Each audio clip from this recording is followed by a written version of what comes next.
Let's start over again. Alright. So some people asked me to make a video on this subject of the reptilian shapeshifters. And I find it interesting. I made 2 videos on the subject. The first one, I started off speaking in Yiddish, went to speaking in English. Second one was in English. This one, I think I have a little bit of a better phone than I did back then, so hopefully the quality will be a little bit better. Anywho, the big question I think I want to address here is this conspiracy theory, is it fair to brand this conspiracy theory as anti-Semitic? I think, this is a common thread that I feel that I want to be involved with, is debunking, not necessarily debunking quote-unquote anti-Semitic conspiracy theories, but debunking the idea that every one of these conspiracy theories is automatically anti-Semitic. I think it does us no favor to be constantly labeling people as anti-Semitic. In fact, what I've heard, I think it was quoted in the name of Rav Hutner, the Rosh Yeshiva of Chaim Berlin, that basically when you label people as anti-Semitic, that increases anti-Semitism. Now, I sometimes think that might be the plan. I think some people, that's what they want. They want to, there are people in the quote-unquote Jewish community that want to increase anti-Semitism for their own reasons. This is in their own documents. Now, these are not our people. These are not the religious Jews. But people like, what's his name? Herzl, right? Benjamin Herzl. Theodor Herzl. Benjamin Zev, it was his Hebrew name. Theodor Herzl. We call him Teddy. So Theodor Herzl wrote in his journal, his diary, that the job of the Zionist is to increase and encourage anti-Semitism, which will encourage Jews to abandon the diaspora and come to the Zionist state. But more than that, Herzl wanted to destroy Judaism. A lot of people credit Herzl with founding Zionism. He actually was not the founder of Zionism. There was someone, Nathan Birnbaum, who was the actual founder of Zionism, but he became a Baal Teshuvah. He repented of his sins and became a very strong anti-Zionist.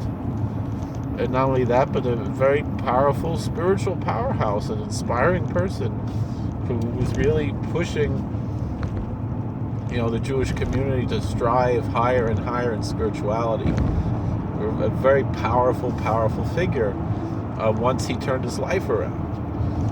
He's not that well known today, though, because the Zionists try to rewrite their history. There is a Zionist movement called revisionist Zionism, but that's not what we're talking about here necessarily, but also that they're historical revisionists, and to support their ideology. And the purpose of the ideology of the Zionists is not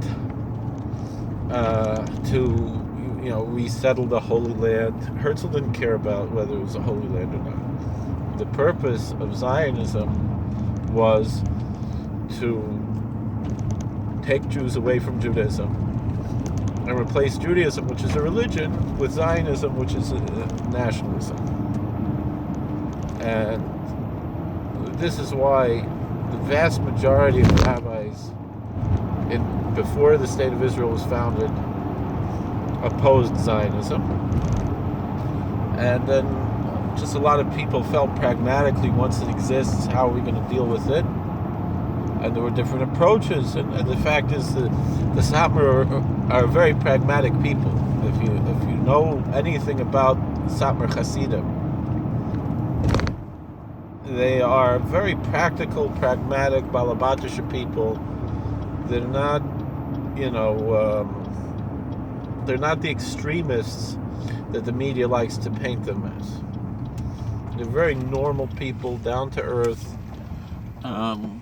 Basically, they work for a living. They, honest, good people, and they're also not religious fanatics in the sense that many other Hasidic Jews are. The Hasidim from Russia who are good, pious Jews, but they tend to be a little fanatical in their devotions to their rabbis and so forth. Whereas the Hungarians, Satmar and the Satmar Gestimmt, they respect their rabbis, but they don't worship them, venerate them. They respect them. And they show respect in traditional ways that might look different to outsiders. So some very old-fashioned traditional ways similar to the Middle Eastern Jews. They kiss the rabbi's hand. The rabbi dresses in colorful robes, not just plain black. He might have a fur coat. He might have a silver cane. He has only status symbols. But a lot of that is more pomp and circumstance, and not taken that seriously in the way that the Russian Hasidim view their Rebbe as like some kind of a supernatural being. The Hungarians recognize that the rabbi is a normal person. Oh, the old Samarov was different. He was a tzaddik from the old times, but he was a practical person. He had a sense of humor. He was down to earth. He didn't like a lot of the nonsense that went on in other places. But because the Zionists have so much power in the media and everything, they are pushing to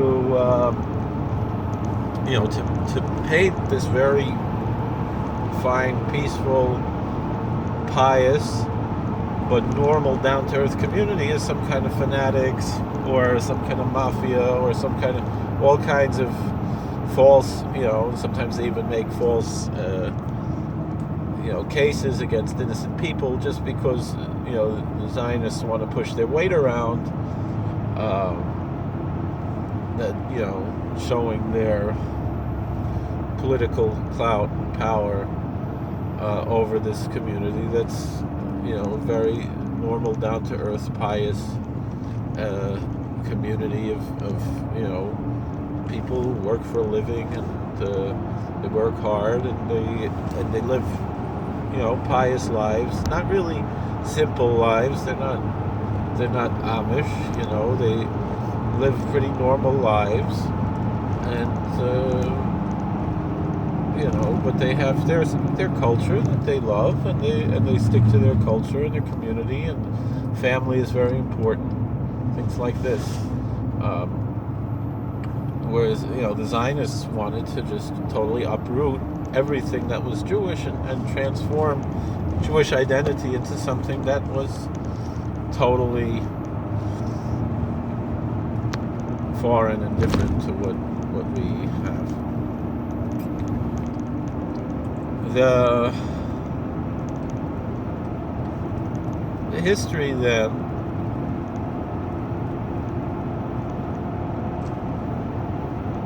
to go a little further though, with this question about this rather bizarre conspiracy theory of the reptilian shapeshifters. This is not a theory that we have in our community. We don't talk really things like this, generally speaking.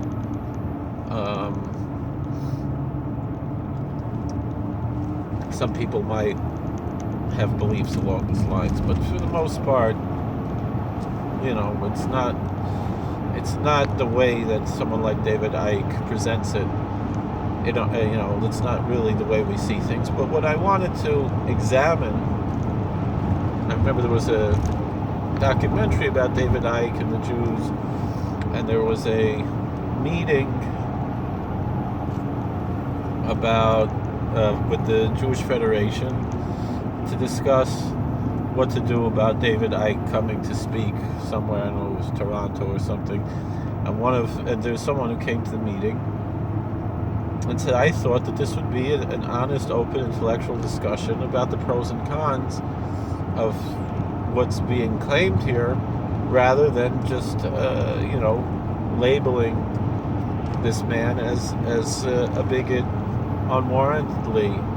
And it seemed that it was a foregone conclusion to the people in the Jewish Federation, which is a liberal Zionist organization, secular organization. Is a foregone conclusion that this man was an anti-Semitic bigot, case closed, and the question is, what are we going to do about it? As opposed to discussing, well, maybe he's not an anti-Semite. Why are we jumping to conclusions about a man who there's nothing, there's no reason to claim that he's an anti-Semite? I do believe that David Icke has certain bigotry. It's not really anti-Semitic per se. I don't believe he hates all Jews, but he certainly has somewhat of an anti-religious bigotry, an anti-ceremony bigotry, and also he believes some very outlandish, wild things. What he believes about the moon, what he believes about Saturn. Again, I don't pretend to say that we're necessarily going to say that it's false what he's saying, or true or false, but the vast majority of mainstream scientists laugh at his claims. They wouldn't even dignify them by calling them theories. They're just outlandish, weird ideas, according to most people. But again, he might be bringing some evidence for what he's claiming here. And I'm talking about things like about the moon and Saturn and all these things, that they're actually some kind of a hologram. They're not actually physical. And the interesting thing about that is, especially when it comes to the moon, it was, before the moon landings, there was stories of rabbis. One rabbi from the Lithuanian world who actually went to his neighbor's house to watch the moon landing on TV. And he said he wanted to see if Maimonides was right or Nachmanides was right, because Maimonides pretty much said the moon's a hologram, like David Icke says, and it's some kind of an ethereal, celestial object, not something that's corporeal in any way. And Nachmanides said that the moon is what we know it to be scientifically. And although to that point, I've heard it claimed that they said that the Satmar Rav was of the belief that the moon actually is an ethereal object, it's not a physical object, and that the moon landing was hoaxed. So I don't believe, though, that most Satmar Hasidim believe that just because their Rebbe believed that. And again, that shows the difference between... I don't think it's really on the radar of most Satmar Hasidim, to be honest. I don't think they're walking around caring one way or another whether or not the moon landing was hoaxed. But at the time, in 1969, well before a lot of these moon landing hoax conspiracy theories were coming out, the Satmar Rebbe was convinced that it was a hoax. Because he did not believe the moon to be a physical object that you could walk on. But again, I think that, again, it demonstrates, like we were saying, how the Satmar community is not cultish, that just because the Rebbe said something doesn't mean that this is something important. The things that are important are what's in the Torah, what's in our Torah sources, and not necessarily something like this. It doesn't make that much of a difference in one's life. I mean, I'm open-minded to either way. I don't know, until I actually go walk on the moon. How do I know that it wasn't hoaxed? But most likely, I accept that it really did exist. And it's the same kind of questions people ask about dinosaur bones and things like this. Where you have different theories that people have, and in the end, most people just say it doesn't matter. It's not. What does this have to do with my life? I'm saying for a kid like me who cares about outer space and dinosaurs and things like that, that means a lot. But for the average, Balabatisha or Chanyakisha Frumer Koilingaman, either way, in the Satmar community, these things don't come on their radar. They're not that important. What matters is, for the Balabas, what matters is, how to make a living, how to have a good, honest business, and what matters for the Koilingaman is what the Shach and the Taz was Rashi Tosfos Abai Rava. That's what matters, Mechaber Ramah.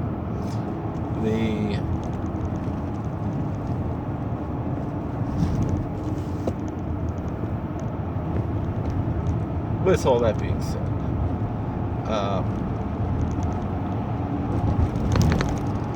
I should note that my children go to Satmar schools, and they learn about the planets, and they learn about astronomy. They learn about meaning my son, who's 6 years old, he goes to school in Kiryas Joel, and they have books there about planets and things, and a lot of the other kids don't really understand what it's all about, but they're taught about it. I don't know how much they retain, but my son, he's interested in these things, and he knows about these things, and he does well in school because he's paying attention to, at least to the secular studies. The religious studies is what I wish he would do better, and that's why I sent him there for religious studies. But he's 6 years old. He's a very philosophical 6-year-old, though. He thinks about major things in the world and has opinions. They're foolish 6-year-old opinions, but he's curious about the world and he wants to learn. Anyway, back to this issue about the reptilian shapeshifters. So my answer that I gave in the previous videos, and I stand by it. Again, not to say that this is necessarily true, but to say that this can be justified in the classical Jewish text, that yes, indeed, there is a time and a place to say that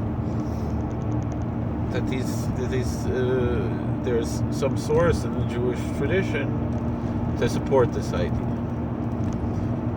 The first is in this week's Parsha. We talked about the Erev, the mixed multitude in the book of Exodus.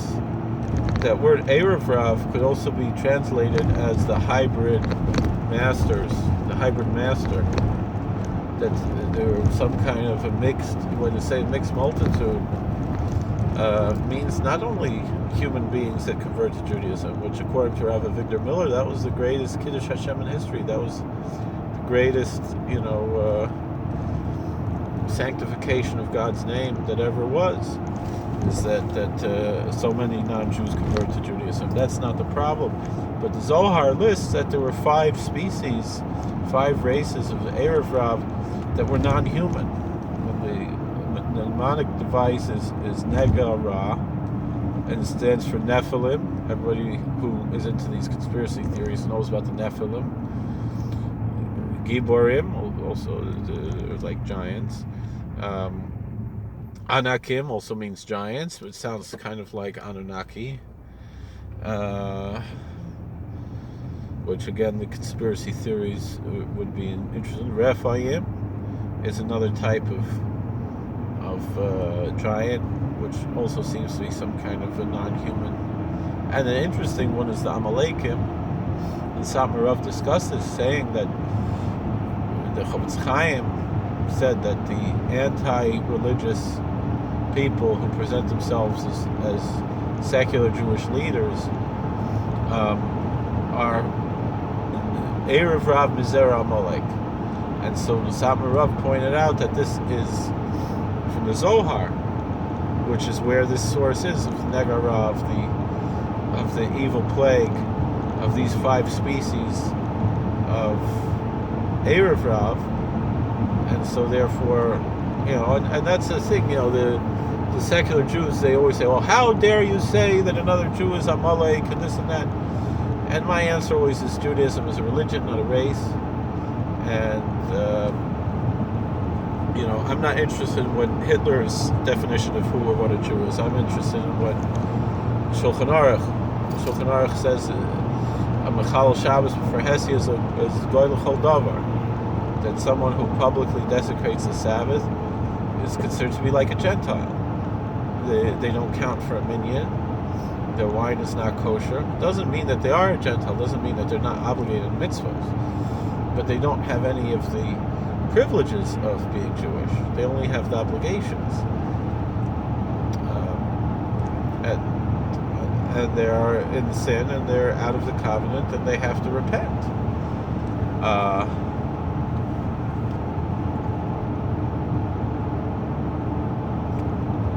And that's the difference. The Gentiles under no obligation to convert to Judaism. They're welcome to do so if they choose to, but they're not obligated to, as opposed to the born Jew apparently should come back to Judaism. But how do we know that they're really Jewish? A lot of these people claiming to be Jewish. I don't believe George Soros is actually Jewish. I don't believe Bernie Sanders is actually Jewish. I think a lot of these people, personally, George Soros, I think, would be from this Erev Rav, and not in the racial sense of human beings. Egyptians or other people were enslaved by the Egyptians who left during the Exodus and converted, but we know that the Egyptians were involved in occult practices, and even they're called the Tanin Hagadol. The Pharaoh is called by Jeremiah Tanin Hagadol, the great reptile. The dinosaur, if you want to, talk about the Taninim Hagadolim, and then perhaps, there is this discussion of the reptilian people, that reptilian humanoids that perhaps were evolved from the dinosaurs and, went underground and so forth. But the shape-shifting technology, where does that come into play? So we said that one of the groups is Amalek. In the book of Samuel, we mentioned in the old videos, Rashi brings this, that when Samuel commands King Saul to kill all the people of Amalek, men, women, and children, and the animals. And Rashi asks why the animals, and the answer is because the people of Amalek were shapeshifters, and they might have escaped and hid among the animals by shapeshifting to animals. So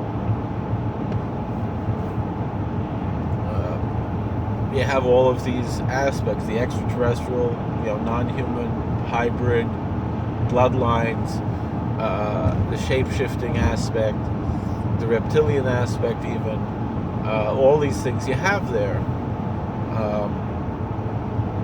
So perhaps there are individuals, and I'm not saying the majority by any means, who actually are extraterrestrial shapeshifters. I don't know about the reptilian part, yes or no. There probably were some reptilian races, but the fact is also among reptilians you have angelic reptilians, you have holy dragons, you have the seraphim. Seraphim. A seraph, what's a seraph? We know it's an angel. And we know in the book of Isaiah it says the seraphim, they had wings, 6 wings, 2 to cover their face, 2 to fly, and 2 to cover their feet. And they were constantly saying, Holy, holy, holy is Lord of hosts. The whole earth is full of his glory. But what's a seraph? Anywhere else you look in the Bible, the Hebrew word seraph means a snake, a serpent, a dragon. So I've heard and understood that the seraphim are kind of like the Oriental, the Chinese dragons, which are kind of like angelic beings in the Chinese mythology. So, what exactly does that mean? Does that mean that we have these beings that are actually reptilian, or not? How do we interpret that aspect?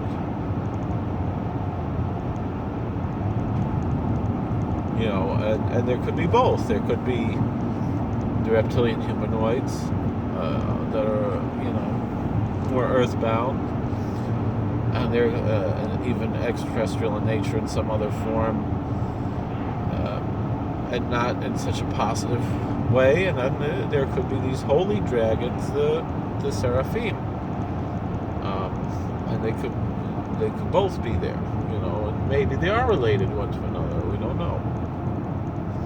So these types of issues are worth studying and discussing.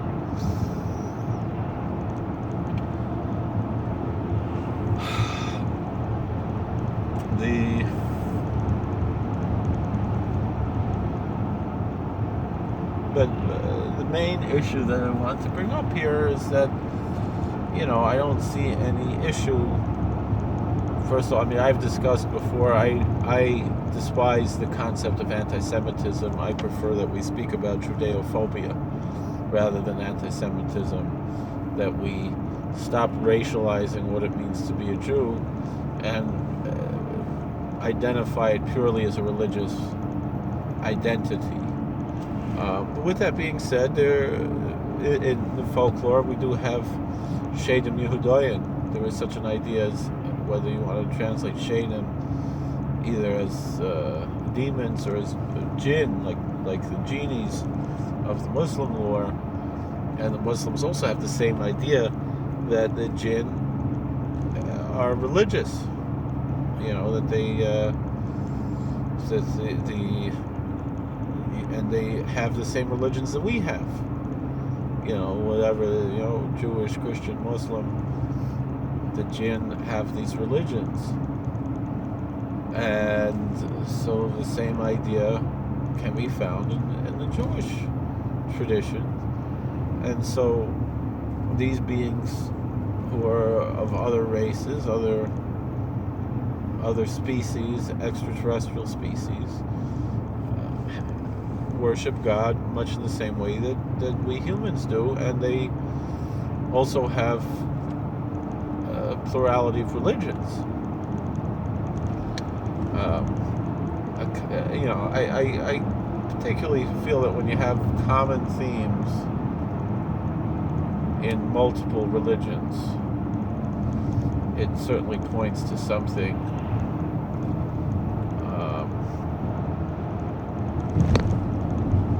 that is most likely some sort of a reality. Just maybe we don't understand exactly the totality of that reality. So, whatever it is, thank you for listening, watching earlier, now listening. God bless. Please like, share, and subscribe, comment. Let me know if you have any questions. We'll see you later.